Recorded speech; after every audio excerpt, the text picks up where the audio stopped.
รียบสู้ปุ่มไม้บางโอนออกคะแนนในขนมบันดาลสังคม YouTube ต่างออกคะแนนพ้องเรานี่มาบอกงานกิจตะเกียบตุ้งแต่มันสมัยนี้ตุ้งมันมาหมกให้บางโอนแต่เรานี่มาตุ้งบางห้าวแต่มันตั้งแต่หายดื่มหายบางโอนแล้วก็มาขัดไปยูจูบจมูกในขนมบ้านตุ้งออกคะแนนต่อแล้วยังจับด้านตุ้งได้หมดแล้วให้ยังด่าวิดีโอเอาเลื่อนติ๊กสนุกบางโอนโฆษณาจังนั้นนะ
ไอ้แล้วการเยี่ยมរបស់យើងគឺបានសម្រេចហើយបងប្អូន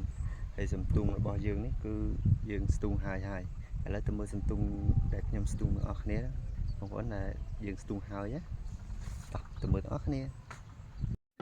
នេះហើយបងប្អូនជាទស្សនវិជ្ជាសំទុងដែលខ្ញុំបានស្ទូងហើយអញ្ចឹងណាបងប្អូនគឺទៅភាពស្រស់បំព្រងតែម្ដងធម្មជាតិជំវិញហើយនេះជាស្នាដៃរបស់ខ្ញុំផ្ទាល់តែម្ដងបងប្អូនដែលស្ទូងហើយវីដេអូរបស់យើងក៏ឈានដល់ទីបញ្ចប់ហើយបងប្អូនអរគុណច្រើនជម្រាបលាបាយបាយ